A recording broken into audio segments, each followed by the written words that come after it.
다 같이 사도신경으로 신앙 고백 드리겠습니다.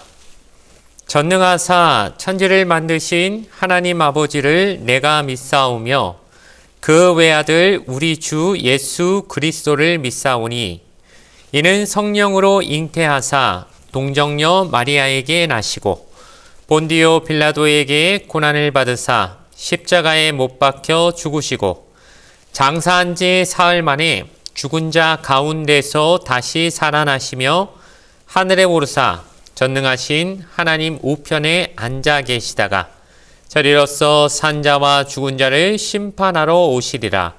성령을 믿사오며 거룩한 공예와 성도가 서로 교통하는 것과 죄를 사하여 주시는 것과 몸이 다시 사는 것과 영원히 사는 것을 믿사옵나이다. 아멘.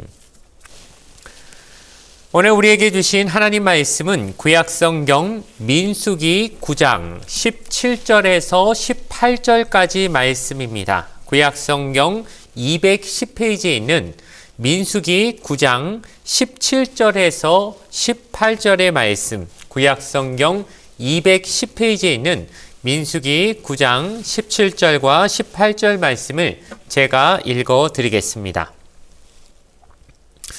구름이 성막에서 떠오르는 때에는 이스라엘 자손이 곧 행진하였고 구름이 머무는 곳에 이스라엘 자손이 진을 쳤으니 이스라엘 자손이 야훼의 명령을 따라 행진하였고 야훼의 명령을 따라 진을 쳤으며 구름이 성막 위에 머무는 동안에는 그들이 진영에 머물렀고. 아멘.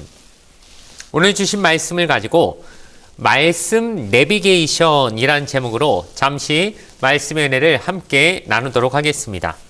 오늘 우리가 다루는 성경 본문의 말씀은 이스라엘 민족이 이제 광야를 향해 처음 한 번도 가보지 않은 광야의 길이겠죠. 그 길을 행진하는 이스라엘 백성들이 어떻게 길을 제대로 찾아갈 수 있었을까? 광야는 전부 사방이 사막이고 모래이기 때문에 방향을 알기가 굉장히 어렵다고 하지 않습니까? 그들이 길을 잃지 않고 잘 갈 수 있었던 이유는 그들을 인도하시는 하나님의 구름이 있었기 때문이다라고 우리에게 기록해 주고 있습니다. 그렇다면 우리의 인생길에도 누군가 우리의 길을 인도해 주시는 분이 있으셔야 될 것인데 그것은 바로 하나님의 말씀이 되어야 된다는 것을 우리가 기억하며 오늘 하나님의 말씀 설교로서 함께 나누기를 주님의 이름으로 소원을 드리겠습니다.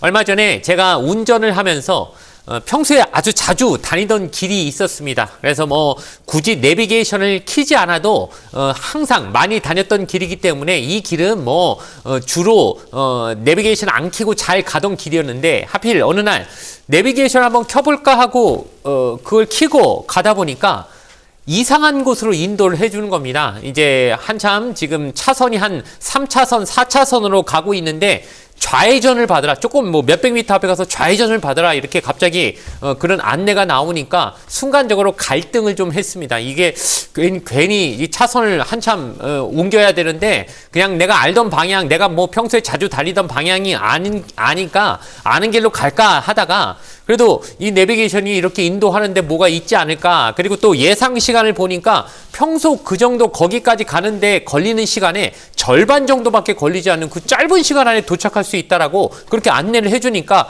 거기에 좀 홀깃해가지고 그럼 한번 차선을 몇 번 바꿔서라도 한번 그 길로 한번 가보자 하고 내비게이션이 인도해 주는 길로 한번 따라가 봤습니다. 그랬더니 정말 좌회전을 받으니까 이미 알지 못했던, 그러니까 그 전에 이미 공사가 되고 있었는데 공사하는 과정에는 한 번도 그곳으로 가본 적이 없었으니까 이런 공사가 있는지도 몰랐지만 거기에 터널 공사가 되어 있어가지고 이제 그곳으로 가니까 굉장히 짧게 지름길로 시내를 통과하지 않고도 이렇게 아주 빠른 고속화 도로로서 계속해서 그 목적지까지 갈 수 있는 길이 생겼다는 걸 그제서야 알게 됐습니다. 그래서 참 그 덕분에 내비게이션 덕분에 그날 시간을 굉장히 많이 줄여가지고 목적지까지 도착하게 되는 그런 기분 좋은 일이 있었던 적이 있었습니다.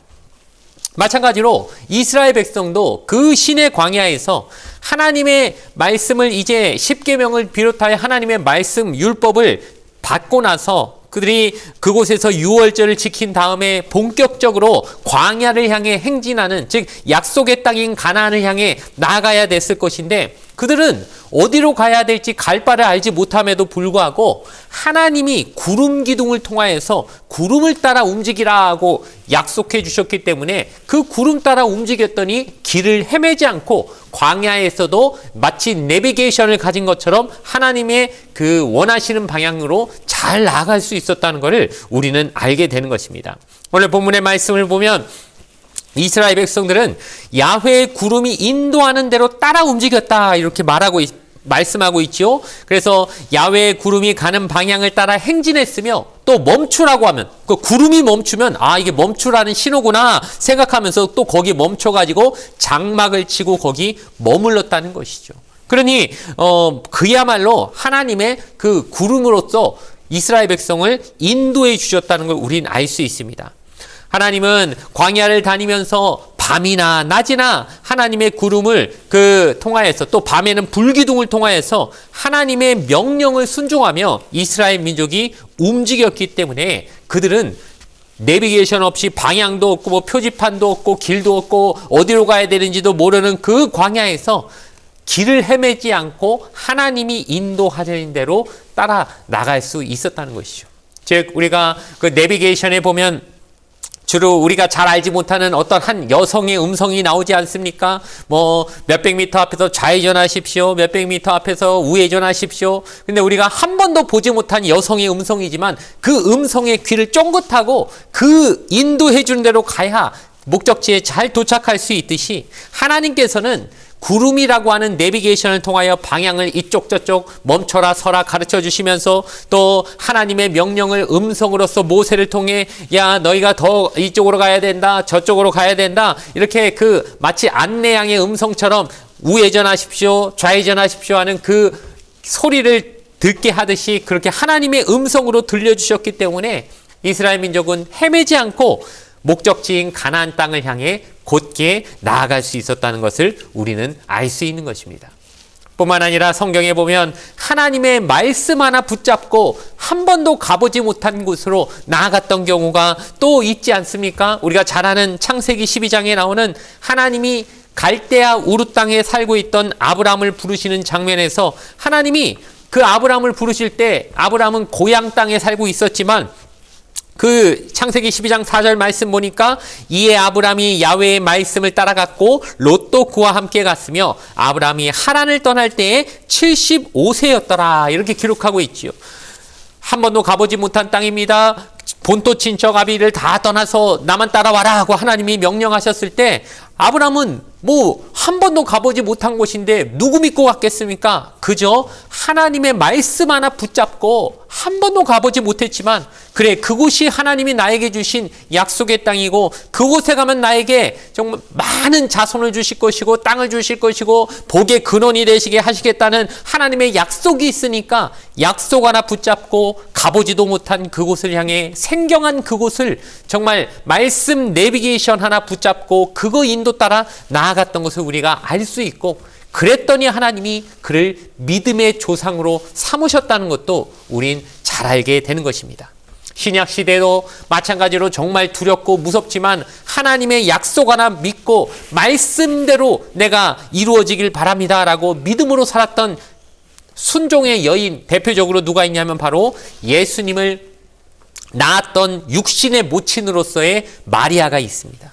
그녀는 어떻습니까? 처녀의 몸으로 잉태를 했으니 얼마나 두렵겠습니까? 그런데 그 여성이 잉태하기 전에 하나님이 천사를 보내가지고 너에게 이제 아기가 있게 할 것이다 라고 그렇게 얘기를 했더니 이 마리아가 어떻게 믿음의 고백을 하느냐? 누가복음 1장 38절 말씀 읽어드리겠습니다.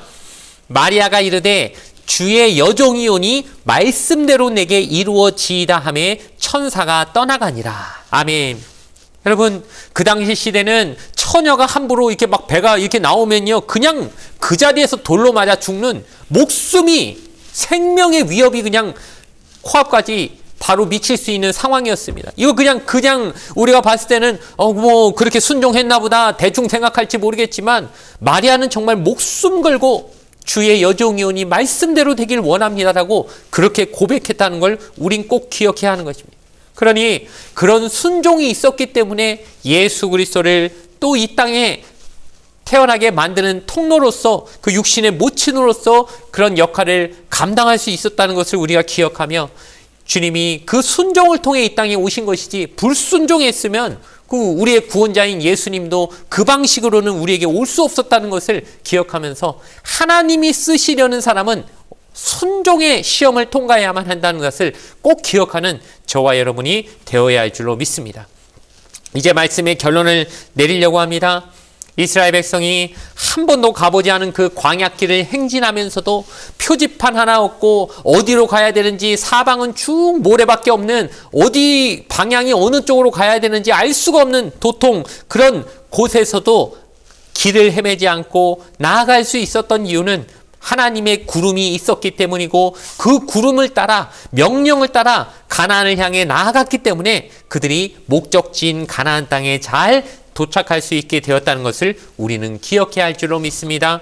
뿐만 아니라 믿음의 조상 아브라함 역시 한 번도 가보지 않은 가나안 땅이지만 하나님의 말씀을 따랐기 때문에 그곳에 도착하여 믿음의 조상이 될 수 있었고 예수님의 어머니였던 마리아도 처녀의 몸으로서 주님의 말씀에 순종했기 때문에 인류의 구원자이신 예수님을 출산하는 복을 누리게 되었다는 것, 우리가 이 세 가지를 다 생각해 보면서 결국 중요한 건 무엇입니까?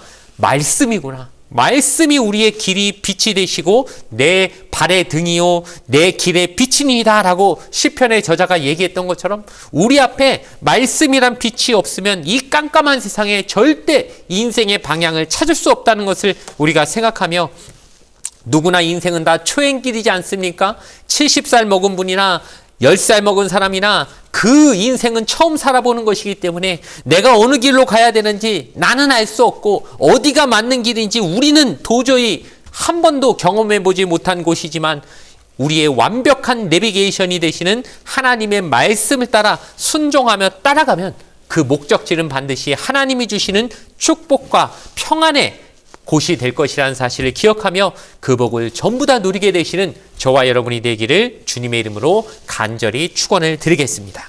잠시 기도드리겠습니다. 할렐루야. 순종하는 자에게 반드시 은혜를 주시는 아버지 하나님, 이 시간 우리도 이스라엘 백성들처럼 주님의 말씀의 구름을 따라 우리의 인생을 살아가기로 결단합니다.